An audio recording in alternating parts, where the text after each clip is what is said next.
Elizabeth from Colorado, USA, asks the following question.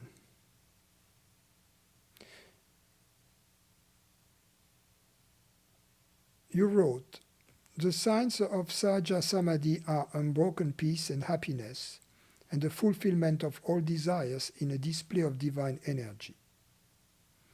I'm wondering if you could expand a bit on this relationship between spiritual and material abundance. What is the universal law of infinite supply, and how does it work? And in relation to desire spontaneously materializing, what is the source of these desires, and to whom do they materialize?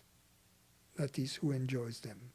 Most generally, is the appearance of limited resources in all cases simply a result of ignorance, of perception still clouded by dualistic assumptions? So, dear Elizabeth, let's take your questions one at a time.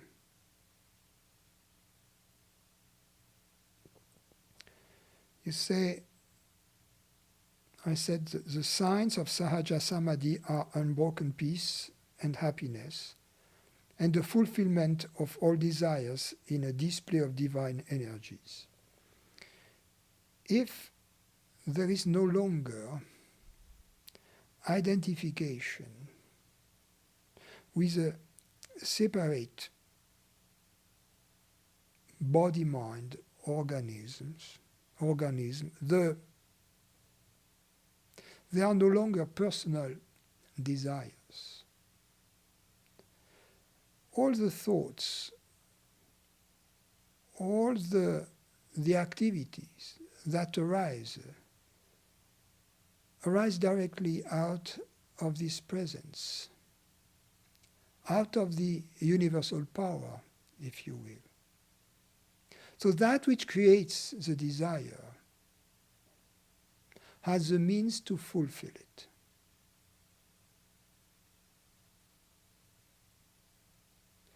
The world that surrounds us, that in ignorance appear to be foreign to us and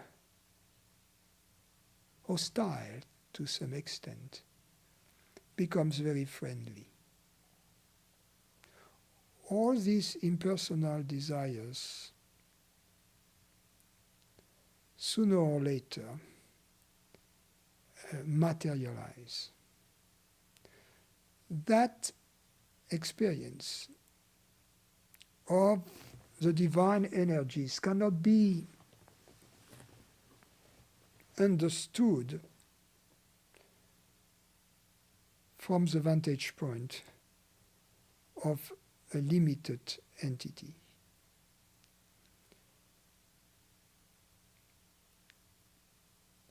You ask,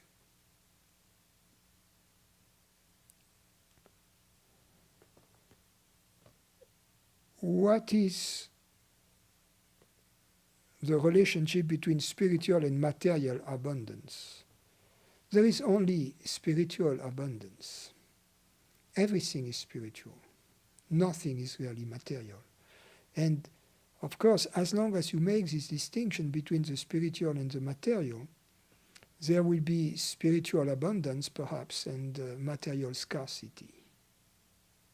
But the moment you understand everything is spiritual, this compartmentalization comes to an end. And the material, that which used to be the material aspect of your life, becomes spiritualized. And although, as long as it was seen as being material, as long as there was this compartmentalization, there was the impression of, or the belief in, a finite supply. As the material realm becomes spiritualized, these limitations disappear. The law, if you will, of abundance, I could make an analogy with physics. In physics, we have the law of conservation of matter and energy, which states that for a closed system, energy and matter is conserved. There is no increase, there is no decrease. The proponent of the principle often fail to see that it applies only to closed system. If the system is open, there is no longer conservation of energy, since there can be exchange of energies with the outside. As long as you see this universe as material, you have closed, you have put it in a box, is in the box of matter. It is not subtle, for instance, and moreover, and most importantly, it's not spiritual. And it will behave to your eyes. It will stay obediently within the box you have boxed it in. At the moment you open the box to infinity, things change. A transformation on your perspective of the world that surrounds you will bring about a different behavior, a different revelation